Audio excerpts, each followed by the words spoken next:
Thank you. Cameraman is Jeremiah. Thank you, JJ, as usual. Lynne, guys, this is the second attempt at doing this. The last attempt, the phone, yeah.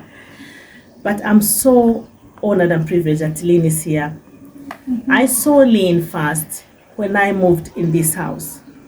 And for some reason, when I was in the UK, I've recently relocated, not recently, 6 months ago. I never used to see Ugandan YouTubers. That's recent. It's recent. Yeah. It feels like a lifetime. I never used to see Ugandan YouTubers. But of course, when I'm coming here, as the feeds are, the moment you keep watching the Ugandan YouTubers, that's what's being recommended to me. Mm-hmm. And so Lynne got recommended to me through somebody called Shami. So Shami, then Lynne came up, and I saw her moving in an unfinished house. I'm like, oh, I'm not the only one. So that tickled my fancy. I'm like, you know what? I'm gonna have to talk to this lady. So here is Lynne. Welcome to my house. Thank you for accepting me to be in your house. Thank you for being an inspiration. Oh, please. Which inspiration? When one comes into the country and is moving into an unfinished house, and that's the story that I had, seeing somebody with the same view, moving in an unfinished house, I'm like, So I had to follow your YouTube, and I found that you used to live in Dubai. And that really got me. I just started binge watching her videos. Yeah. And the last video I watched, which really got me to pluck up the courage and email her, was her moving from a beautiful apartment. But I never saw where she moved up to. And the next videos I saw were here. So I became intrigued. I'm like, what is with this lady? So we are going to find out what is with Lynne. First of all, yes, my name is Lynne Struggled, and I am a Ugandan YouTuber, I would like to say, and I'm a previous singer or an ex-singer. I would like to call myself that because I'm not actively doing music at present, but I used to do, and I have very beautiful videos, music videos on my channel. So I am. Yeah, that's it. That's it, okay. So I think what I was trying to ask you, among the many questions I asked, was how come you moved from Uganda to Dubai when you're a musician? Well, I first did music in Uganda, and it was very tight, especially financially, to support the music, because I kept injecting money. That was something that was very challenging for me. So then, and when I was doing music, a few people started to recognize me. Like I would walk and people would kind of look at me in a mysterious, like, I've seen her somewhere. And people would come and ask me, are you Lynne Struggled? Because I look different when I'm all glamoured up, like with all the full face makeup, and when I look different in natural beauty. So people used to kind of look at me and you look like so and so. So there came a time when I couldn't afford that anymore. I couldn't keep up with the music anymore. I couldn't keep up with the image of an artist anymore. And that was so embarrassing. That was so ashamed. That was demotivating. Like, you feel like you were a failure. So that's why I ended up in Dubai, partly to hide. Okay. So when you went to Dubai, did you have a plan? You went there to do what? Hide doing what? And first I went to hide from my colleagues who already knew that I was doing music, and now I don't have the money to pay for it anymore. Second, I had endometriosis, but that's a story for another day. And I didn't know. By the time I went to Dubai, I did not know that I have endometriosis. All I knew was that I had a very bad stomach issue. Like I would always have pain in my stomach all the time. I felt like my uterus was burning. So I thought, if I go to Dubai, and I had moved to every single hospital in Kampala you can think of, and I had not gotten any solutions. So I thought, maybe if I go to Dubai and then I get a job and then I get insurance, then I can afford to go see a doctor to check what is my problem. So yeah, basically that was the major two reasons why I left to Dubai. Excuse me, let me ask a question. Why Yes. did you want to go to Dubai out of all countries? Because it was the nearest and it was the cheapest. Yeah. He asks valid questions. He does. And did you see my face? I'm like, but then when he asked it, I'm like, I had to eat my humble pie and keep quiet. Okay. Yeah, of all countries. Yes. Because to get a visa for Dubai, you just need to have someone to invite you and have maybe less money. The process is not as timid as if I wanted to go to the UK. Or so. If you want to go to the UK, they will even check your lungs. They want to check even the veins of your heart. Hey, I know. yeah. No, long time. I didn't have to do a visa issue when I went to the UK at that time. You were a baby. Your parents did that for you. I know, and also we didn't need visas at that time. We just walked in as Wow. British colonies. So at that time, but they changed. Oh, okay. So in Dubai, you had somebody invite you. So in a way, you're going to live with somebody. I had a friend who was there. And initially, before he went, I used to help him. You know, he had school canteens, you know, school canteens. So he would sell things in canteens and we would help each other here and there. And so he left first before me. When he reached there and I told him what I was going through, he was like, yeah, come to Dubai. So I got, I think, 2 million shillings. 2 million shillings. $100? 300, no, it's like 500. Okay. Around there. Yeah. So I gave it to him and he made for me the visa and it was like, and then I ended up in Dubai. So when I ended up there, that's when the real tea began. Reality began then. Yes, reality began then. So of course, when you went there, you had a friend. Things were easy for you.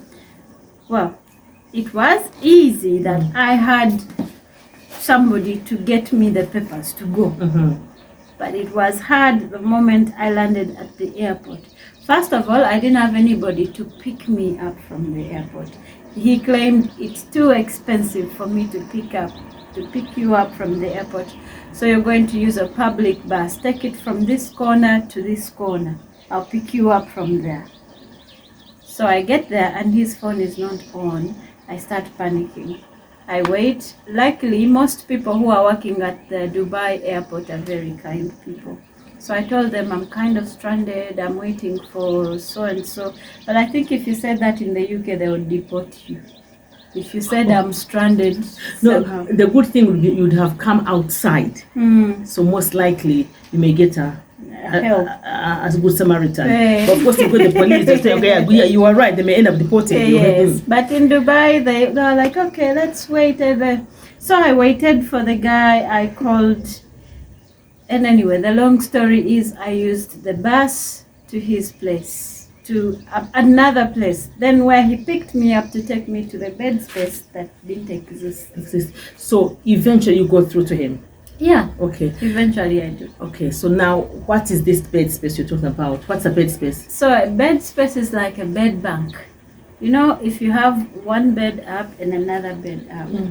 And I think they use those kinds of beds in Boarding schools. in boarding schools, in prisons, in prisons and school. Boarding schools is more relatable. Okay. So Bunk bed. It's a bunk bed. It's a bunk bed. Okay. But in this bunk bed, it's like you have this house and then people are renting just the bed. The bed. I mean, Yes. you mean the whole bed or only the bed they're lying on? The bed they're lying on. All right. Okay. Yeah, so you share the bathroom and the kitchen, all of you. If you are And so you're 20 all people? sleeping in the same room. Thank you. Yes, that's how it's supposed to be. But then when I got there, the first thing he did was to take the money I had. I had like $300 on me. He took it away from me and he was like, oh, I have to pay for your bed space, so I need this money.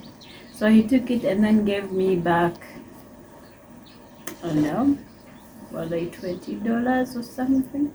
I think it was like $20 is what he gave back to me.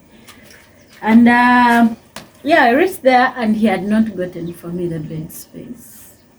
Meaning now you have To share with him the bed. right. To which I said no. And to which I started to sleep on the floor because I couldn't take all the uncomfort that comes. You know, since Sharing my a bed. director is a bit young, Yeah, I'll yeah. use as kind words as possible. So I couldn't take the, sharing a situation. bed. Yes, the situation. So I started sleeping on the floor. Like, if he goes to work, I sleep on the bed. If he comes back home, I sleep on the floor. But did you have a mattress? No, there's no mattress. Bare floor. There is a carpet, woolen carpet, yes. and that's it. Yeah, you just pull out a bed sheet, and it's cold, by the way. In those houses in Dubai, they put on AC, and it's freezing in there. And so What did he use the $300? I don't know. I So don't he got know. scammed Exactly. Oh my by God. your friend. Yes. Wow. my director is really telling what I should be asking. Wow, what a friend. So that is the rude awakening of you going to. So that to was Dubai. like the bell rang, like, well, welcome to real life. Real life. Yes. So with your $20, you're sleeping on the floor With the AC on? with Yeah. the also it's freezing cold. And then food, where are you getting the food from? Well, I used to get food. At that point, I hadn't realized how bad the situation was going to get. So I was still feeding off the food that I had gotten from Uganda. You know, Ugandans were good at packing food when we are going to other countries. The only thing we don't leave behind is matoke, and we don't leave those things. So I had... Yeah, so I had those things in the bag, and that's what I was feeding on. And of course, we were still friends, and of course, we were sure on the surface we were okay, but when the curtains closed, there was problems. If you know what I mean. So it was like that. It's like, basically. what a rude awakening. Okay, because I want to just grab as much as possible. So how then did you end up? Because then the next time because I didn't see that bit, but what I saw you is then you are in this beautiful apartment. How did you manage to come from the bedspace to a beautiful apartment? Okay, so I'm gonna try to make things as Simple. not simple, like brief as possible, because I don't want the video to be very long. Yeah. So what happened is I stay in Dubai for about 5 months and I don't get the job. So I'm hurting from endometriosis. I've been chased out of different buildings at this point. My friend, I've forgotten that bit, like I got a friend after, and then she got a job, and then I was alone again. So when she left, that's when second awakening came, and things kept getting worse and worse and worse. But there was this church that I used to go to every Tuesday for food. Yeah, I'm a believer and I believe and I love God, but I swear on my life, I used to go to that church for food. Well, God says, come as you are. Come as you are. Hungry, come as you are. I used to go to that place specifically for food. Yeah. That's good. Yes. So I would walk like 3 to 5 kilometers to get to that place for food. So if I was lucky and people didn't turn up many, they would give me the leftover food. Like we've eaten and then the balance, they would give it to me. I take it to my fridge. Okay? And it would last me a few days until I go hungry again. But that was okay. But the problem was the pain I had in my stomach. So this time, I'm sorry to interject. Do you have a job? No, for those 5 months I don't have a job. I'm searching. And then I'm not with this friend who brought me, who had promised me that it's Rosie. Who's come to you? And I'm going to get the job in 2 weeks. So anyway, I was like, you know what? At that point, I started to feel alone, to feel abandoned, to feel embarrassed. Like, okay, you came from this place because of shame, and then you're going to go back to deeper shame. So my kind of depression at that point, I can't explain it. So I would contemplate dying in many ways. Like, I would have reasons to do it, but I would always have this mysterious spirit Telling to you. always tell me, Courage. No. give me different reasons as to why not to So do you it. had these two spirits. Yes. The if and the good. Yes, and yeah, that's how I survived the suicidal thoughts. Mm. And then I came back to Uganda. But when I came back to Uganda, I thought to myself, so of all those buildings that I saw in Dubai, you know, Dubai has buildings that can touch the sky almost. I was like, God, of all those buildings that I saw, you mean there is nothing, there is no space there that has a job that has my name on it? No. And by the way, in those 5 months, I had gone on interviews. Every single week, I'd have like 3 interviews or 2. Rejection. Rejected. There is this one that broke my heart for me to start thinking about those suicides. Like, I went there, I did the interview, and they liked me. They were like, yes, we've been looking for you. In fact, we don't want to. I reached there and they said, come to tomorrow at 3. Me, I had 9 because I was desperate for a job. So I went there at 9 instead of 9 in the morning instead of 3 in the evening. So when I got there, they were like, sorry, we can't see you in the system. How did you get the paper you have? Because when I did the interview, whoever passed the interview, whoever was granted a job, we went through like the first interview, the second interview, then the third. And the third, they would give you a paper to say you've gotten the job. And I had gotten the job. So I go there in the morning. Guys, I reached there and the HR looked at me and said, how did you get the paper? I don't see your name in the system. Who hired you? Wow. I just dropped down, like, you know how you lean against the wall and drop slowly, and then hold your mouth. Just scream. Hold your mouth because you don't want to scream. If you make chaos, you look desperate. You look.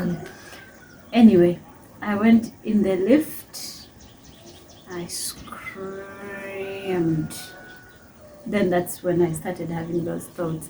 Anyway, okay, God, I would have wanted to know how come you had by mistake, but it's okay. It wasn't a mistake. I don't know what God was trying to do. Okay. It wasn't a mistake. I was not hired, but I think I was hired, but then the HR kind of replaced somebody else in my place. That makes sense now. He's Filipino. She was Filipino, and they do those things. Oh my goodness me. They do those things. So I've heard about, I think on Esther Natkunda. Esther Natkunda's channel. I've heard her saying about how Filipinos work against black people. Very.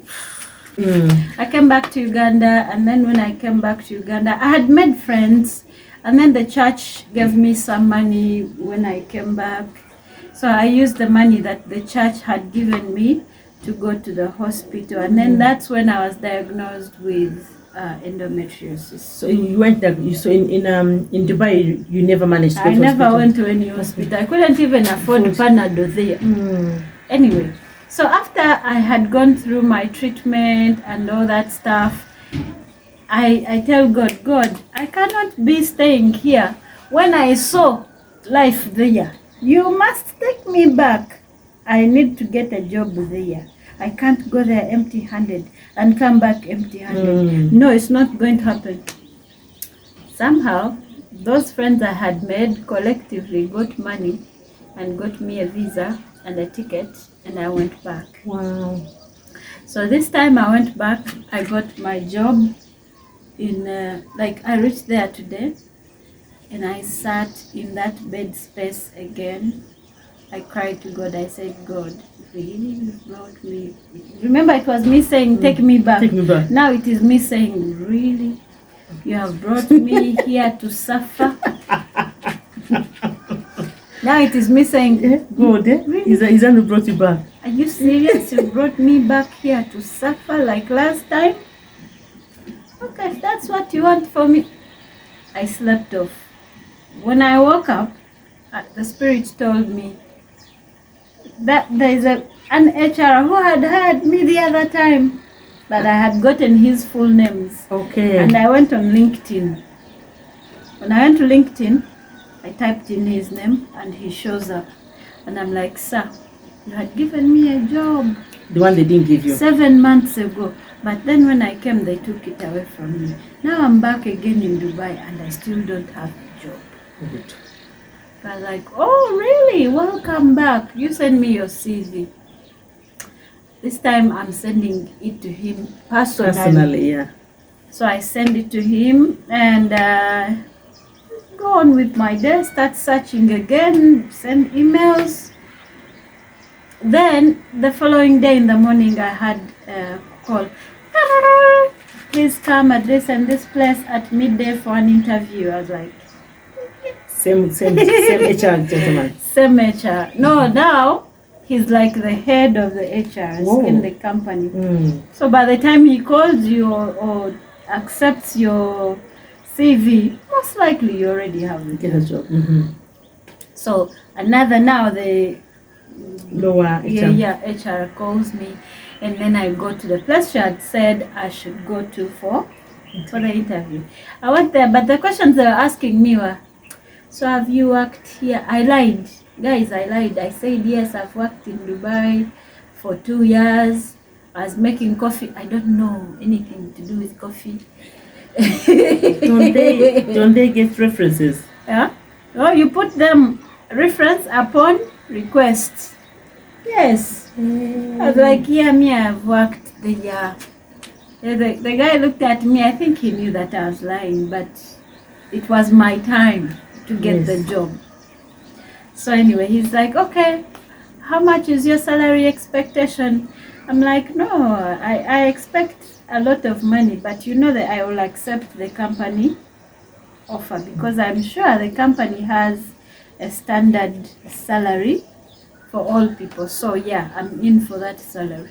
So you I was like, oh, you okay. didn't give yourself some No. 5 million or something? No, because I know when you say that, then you kind of leave them with questions. Yeah, and what's like whatever. work against you? Okay. Mhm.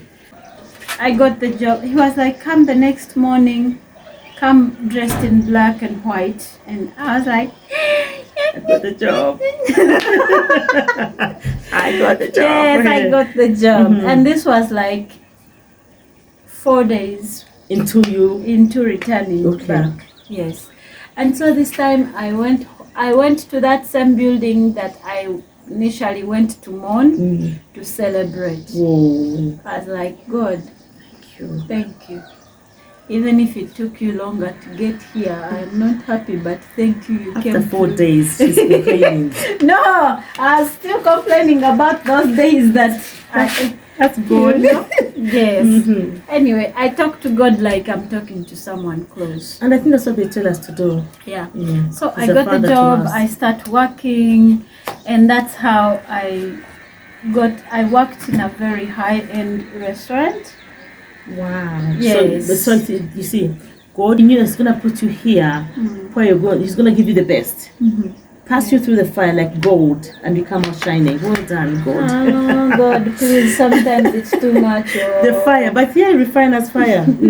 So you get this job in a high-end restaurant. So I get this job in a high-end restaurant, and I could talk to people, and you can't imagine how many important people I would serve. Yeah. Like that was my favorite job, to serve people, because I would talk to people who are in places I want to be, who are in places I will never be. Everybody.